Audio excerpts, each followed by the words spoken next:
अच्छा जी, आज का हमारा टॉपिक है कार्बोहाइड्रेट्स। कार्बोहाइड्रेट का मतलब होता है हाइड्रेटेड कार्बन। हाइड्रेटेड का मतलब होता है वाटर कार्बन, यानी पानी वाली कार्बन। कार्बोहाइड्रेट का मतलब है जी में hydrated carbon.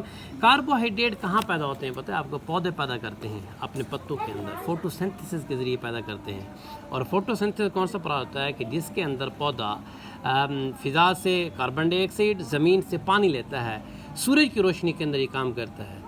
CO2 carbon dioxide, H2O water मिलाएंगे तो क्या बनेगा? C6H12O से ग्लूकोज पैदा करता है। इसे हम क्या कहते हैं? फोटोसिंथेसिस कहते हैं। मतलब यह है कि इसके अंदर कार्बन की रिडक्शन होती है। कार्बन की क्या होती है? रिडक्शन होती है। अच्छा, इसके जो इसका एम्पिरिकल फार्मूला देखते हैं वो होता है CH2O और N इसका होल नंबर होता है, यानी N इसका कार्बन नंबर को ज़ाहिर कर रहा होता है, वाटर के नंबर को ज़ाहिर कर रहा होता है। समझ लगी इस चीज़ की? मगर इसकी जब रेशो देखते हैं कार्बन हाइड्रोजन ऑक्सीजन की तो 1:1 रेशो बनती है, यानी कार्बन 1 होगा, हाइड्रोजन 2 होगी, ऑक्सीजन भी 1 होगा। 1:1 रेशो, जैसे ये 1 है, ये 2 है, ये 1:1 रेशो बनती है।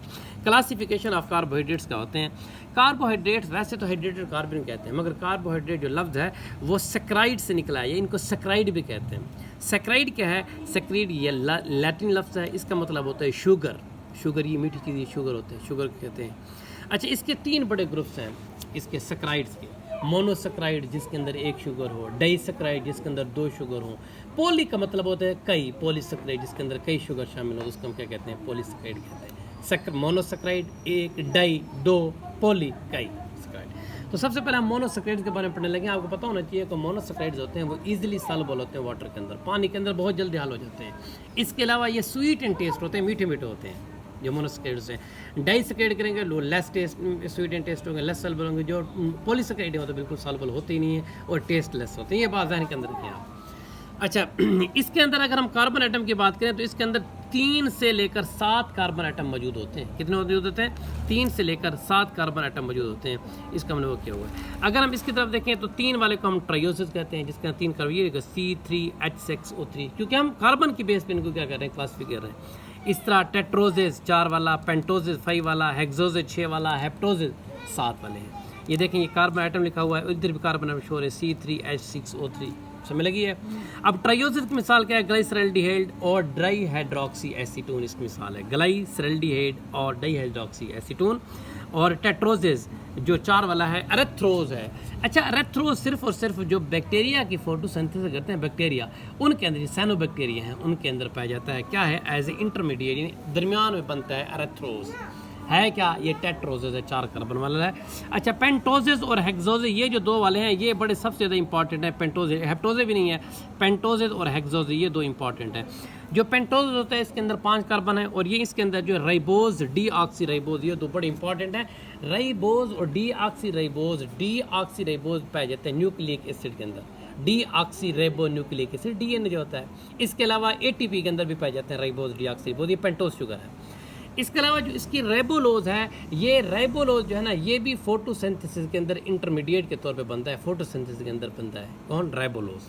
इसके अलावा आगे हेक्सोज के अंदर जो सबसे इंपॉर्टेंट है वह है ग्लूकोज। और पता है ग्लूकोज आपको पता है ये रेडीमेड एनर्जी है, बॉडी के अंदर पाई जाती है। इसके अलावा फ्रैक्टोज, गलैक्टोज, ये भी क्या होते हैं? सारे के सारे क्या हैं? ये हेक्सोज हैं। हेप्टोजेज जो है ना, ये 7 कार्बन वाली होती है, ये C7H14O7 है। ये पाई जाती है, बहुत कम होती है, रेयर का मतलब बहुत कम पाई जाती है कुदरत के अंदर।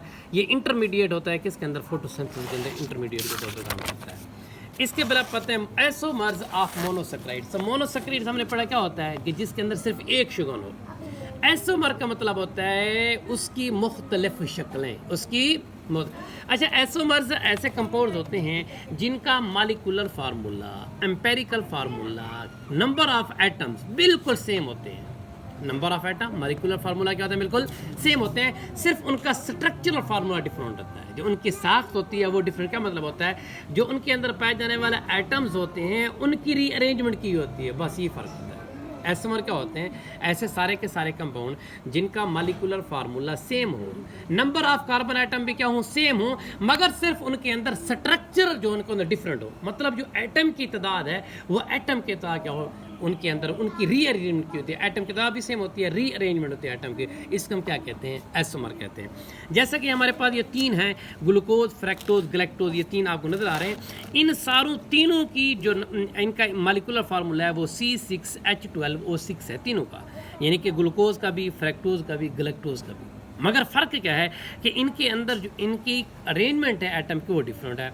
जैसा कि कार्बन डबल बॉन्ड बना रहा है ऑक्सीजन के, ग्लूकोज के अंदर ये टर्मिनल एंड पे है और गैलेक्टोज के ऊपर टर्मिनल एंड पे है।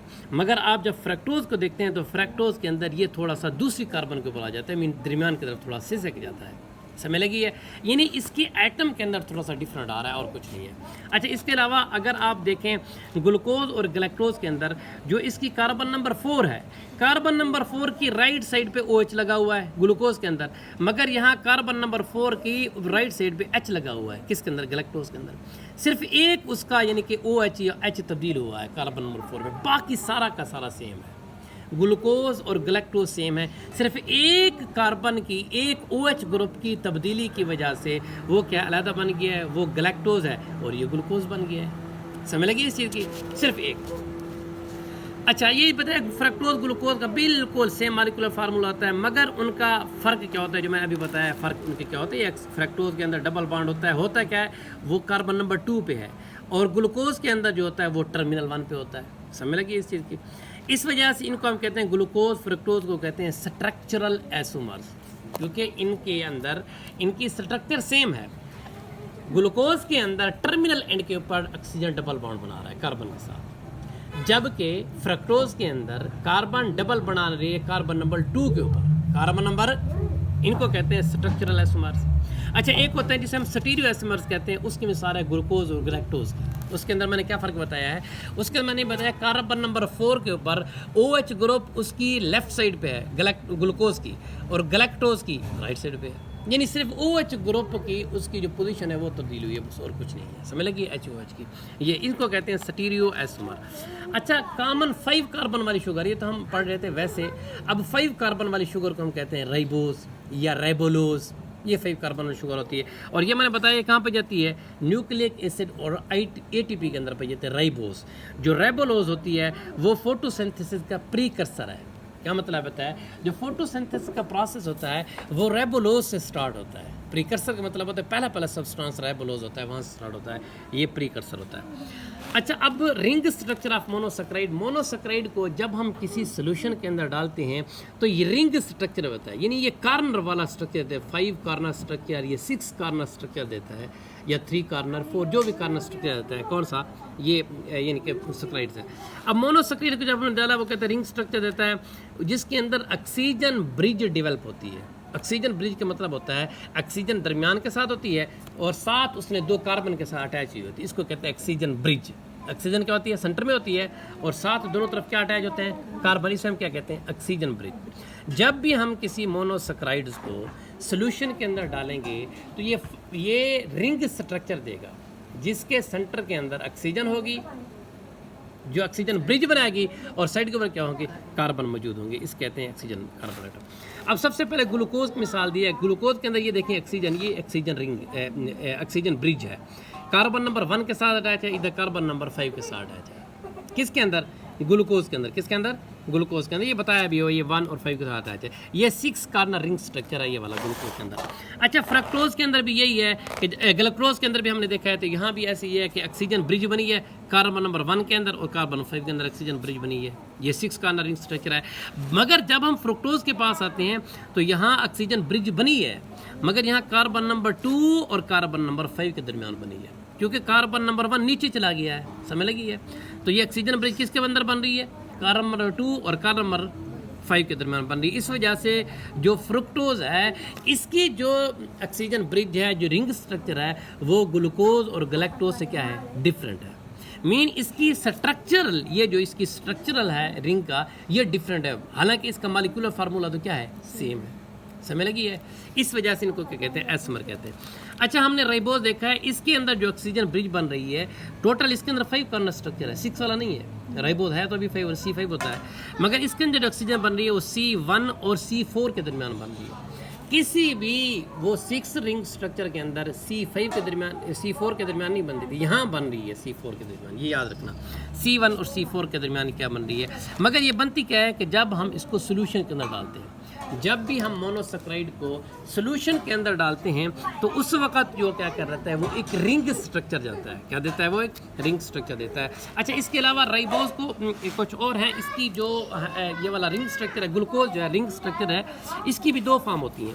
एक होता है जो डी ग्लूकोज है, इसकी 2 फॉर्म्स हैं, एक होता है अल्फ़ा डी ग्लूकोज और होता है बीटा डी ग्लूकोज। एक क्या होता है, अल्फ़ा डी ग्लूकोज और दूसरा बीटा।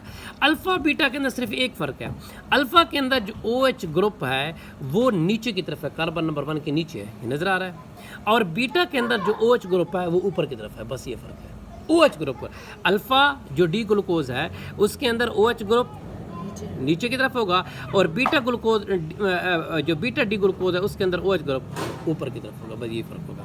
अच्छा, अल्फ़ा जो डी ग्लूकोज है इसकी जब पॉलीमर अपना बनाता है, यानी मतलब है ये एक अल्फ़ा डी ग्लूकोज है, 2 3 4 जब बहुत ज़्यादा अटैच हो जाएंगे तो ये अटैच होने के बाद बनाते हैं स्टार्च। ये वाला क्या बनाते हैं, अल्फ़ा डी ग्लूकोज स्टार्च बनाते हैं, मैंने पॉलीमर काफ़ी ज़्यादा मिलकर मोनोमर, यानी 15-20 यूनिट मिलते हैं तो क्या बनाते हैं, स्टार्च बना देते हैं। बीटा डी ग्लूकोज के जब काफ़ी ज़्यादा यूनिट मिलेंगे तो ये बनाएंगे सेलुलोज।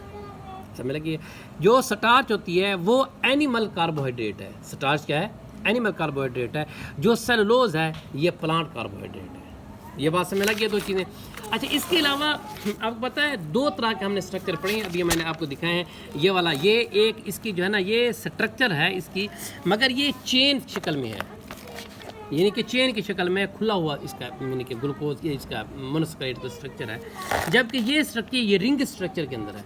तो सबसे पहले एक साइंसदान था जिसका नाम था इमेल फिशर, उसने 1891 के अंदर ये ओपन स्ट्रक्चर है, ये जो चेन स्ट्रक्चर है ये उसने प्रपोज किया था। किसने किया था, इमेल फिशर, एक जर्मन केमिस्ट था। किसके अंदर दिया था, 1891 के अंदर उसने क्या दिया था, उसने किया था ओपन चेन फार्म उसकी बताई थी, यानी ये वाली ओपन चेन फार्म बताई थी। अब इसी ओपन चेन फार्म को एक दूसरा साइंसदान था जो British chemist sir Norman Haworth, इसने इसी जो ब्रेन थी इसकी साइक्लिक फॉर्म बताई थी, इसने बाद में बताई थी। किसने, सर नॉर्मन हावर्थ, इसने बाद में ये काम किया था।